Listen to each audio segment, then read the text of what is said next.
season finally here. It is here. It's been so great. But meanwhile at MCC, the athletic department announced that they are adding the sport of competitive dance to the school. I was out there this morning at their press conference to welcome their new head coach, Angie Partridge, as their inaugural dance coach. Partridge, a Meridian native, has taught dance at Carroll Merrill Academy for the last 2 decades. Mississippi State softball hosting their 3rd consecutive ranked SEC opponent in the number 4 Tennessee Volunteers. Now the Bulldogs were able to get a jump onto this series. They took game 1 in a run rule fashion on Friday, but the Bulls were able to force the rubber match for today's game. This was a series that drew in a record-breaking crowd over the weekend. You know, I saw Arkansas play last week at Oxford, and Arkansas, I think they're kind of starting to feel the effects of a tough schedule. They had 3 straight losses against LSU. They took LSU down to the wire. They lost against Texas A&M, and they took Ole Miss down to the 4th quarter. They had a chance to win that game. They went up in the 4th quarter, but Ole Miss defense was able to stand strong. I really like what KJ Jefferson has been doing this season, but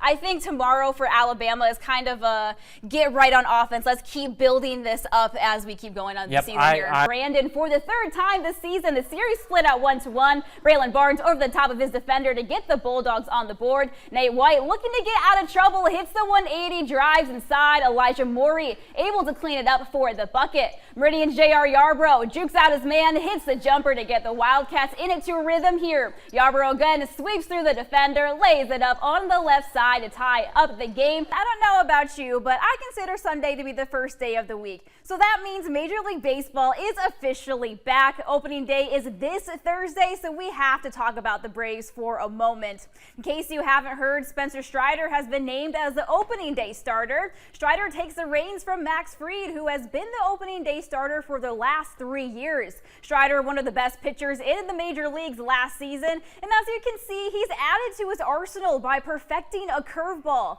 So far through spring training, it's worked out pretty well. Through 22 2/3 innings pitched, he's recorded 35 strikeouts, walked 8, and has given up only 2 runs. That's a 0.79 ERA with just 1 game left to play before Thursday's opener in Philadelphia. The Bulldogs have opened spring practice with a new head coach in charge each of the last 2 seasons. This year, not just the head coach is different, so is the quarterback starting under center. Transfer quarterback Blake Shapen got the most work with the offense today, completing 18 out of 21 passes for nearly 300 yards.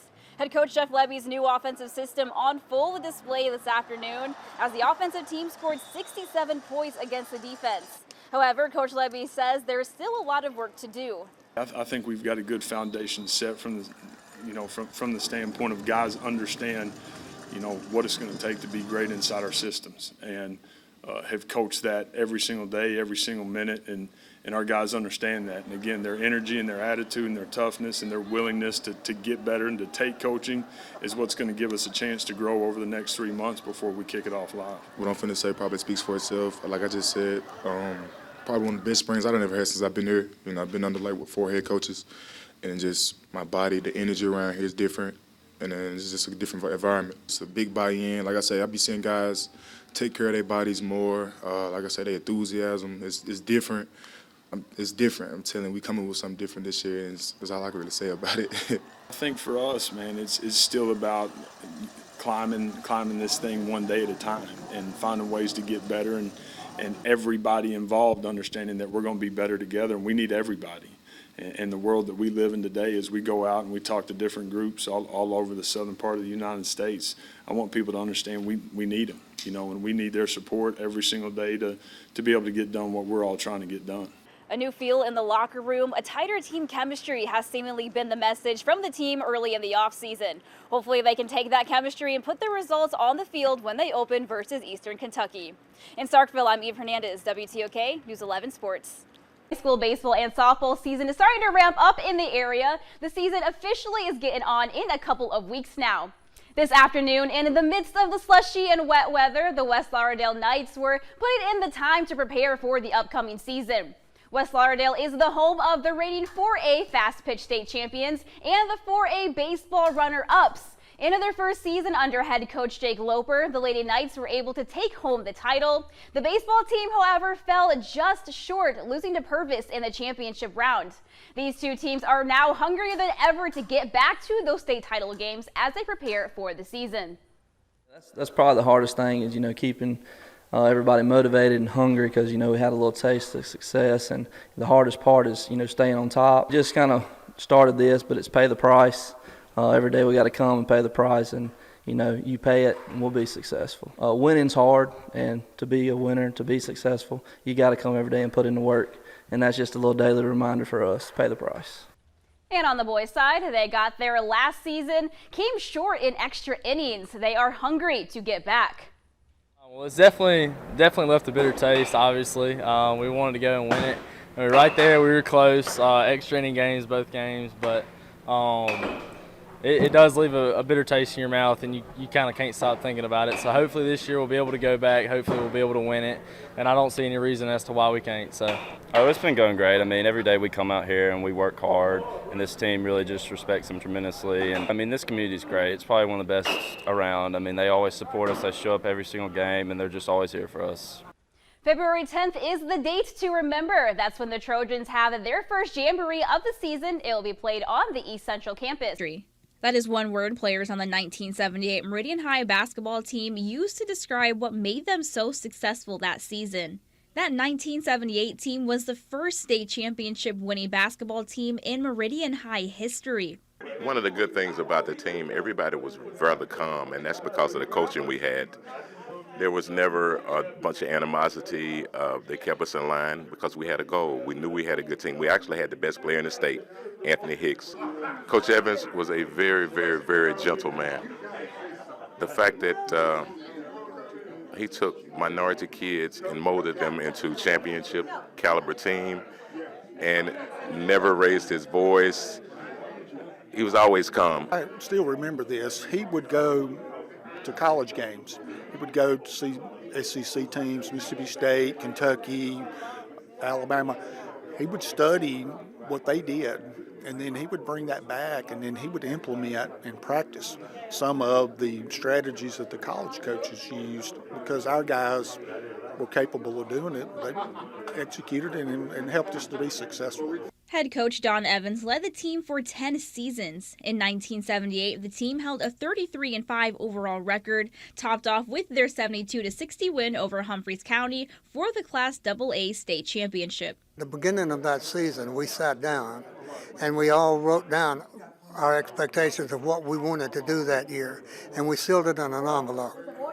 And so at that time, knowing what they were looking toward and the championship. That championship game, we were confident but not overconfident. But the guys were ready to play and went out there and just brought the gold ball home. And it's wonderful for the high school here to know that was the first basketball state championship and that we were all part of that. The team was great. The record reflects it, the championship and all of that. But it was the coaches. At the end of the day, it was the coaches, just being well coached, being well prepared by the coaches. That was the motivation, wanting to do something great, which I think we achieved after 40-some years, a state championship. But we wanted to do it for not just the team, but for the school, for the community. When you're around these guys, you're at home. When they come, they're brothers. Anytime that you can recognize people that had excellence and did those things on the team, and that's what it's more for these guys right here. As I told people, my coaching on the sideline, it didn't mean as much to me as they're playing on the court. They were a legacy for us because they got the first state championship in basketball. Reporting in Meridian, Eve Hernandez, WTOK News 11 Sports. Catherine is, she is determined, and so she has a focus about her where she is going to master the concept. She has goals for her life, and she's working towards those goals even now in high school. Catherine Bounds is a two-sport student-athlete who is one of the top academics in her class at West Lauderdale High School. When Catherine isn't occupied with tennis practice or running cross-country, she spends a lot of time serving those in the community. Her coaches say serving others is a habit she has. She gives to her community, she gives to her church, she gives to her friends, and she gives to herself last. And I think that's what's important. She holds herself at such a high standard, but she also is so caring and thoughtful and puts everybody else before her. It is important to keep others in mind, but it's also important to have a balance. Like, everything isn't always going to be perfect, so you have to learn how to, like, let it roll off your shoulders. It really doesn't matter, like, what your grade in this class is or, you know, how well your sports team does. In the end, it's not about that at all. It's about how you make others feel and how, you know, the impact that you have. Just watching her grow over time with learning how to just know herself and know her confidence and keep things in perspective. You know, things that's hard for kids sometimes to understand. There's stuff that's bigger than sports. Although Catherine has a heart to serve, she also has the skills to play tennis at the next level, and she will do so at Meridian Community College. I'm excited to connect with people that went to different schools that may have lived in Lauderdale County just like me, and like I've never even seen them before, met them before, but I'm also excited to connect with people from other places, even other countries. Being on a sports team, we'll have foreigners, so it'll be interesting to get to see people from all sorts of different backgrounds and to learn more about individuals. Lane Kiffin and the Ole Miss Rebels welcome the Arkansas Razorbacks to Oxford in a classic SEC West showdown. Coming off of an electric win over LSU last week Saturday, the Rebels look to keep the momentum going as they head into their bye week.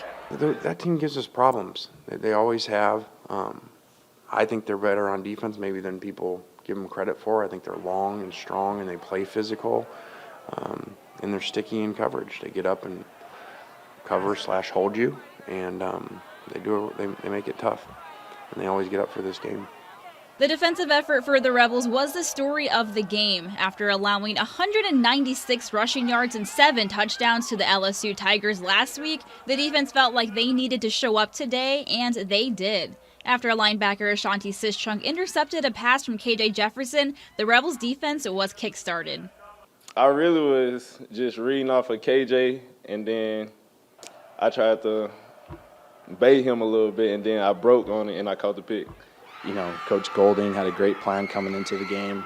I thought the guys really attacked the week on that side of the ball really well. You know, last time we played them, I don't even know how many yards they rushed for, but, you know, I think we held their running back to a very low number. And, you know, I just think that they were very determined. You know, we wanted to get our get back. That was important to us. While the offense wasn't quite as electric as last week, they did enough to get the job done. Dart finished with 186 total yards and 1 touchdown, while running backs Quinshawn Judkins and Ulysses Bentley each had 2 of their own and wore down the Arkansas defense. I just think if you're unbalanced as a team, you're going to fall into problems. You're going to go play and your quarterback's going to be off like he was, and you're going to drop some passes. So if you don't play good defense, those days go the wrong direction. And we've got a lot of challenging games coming up, especially some really hard places to play. So, you know, we're going to need all phases of our game.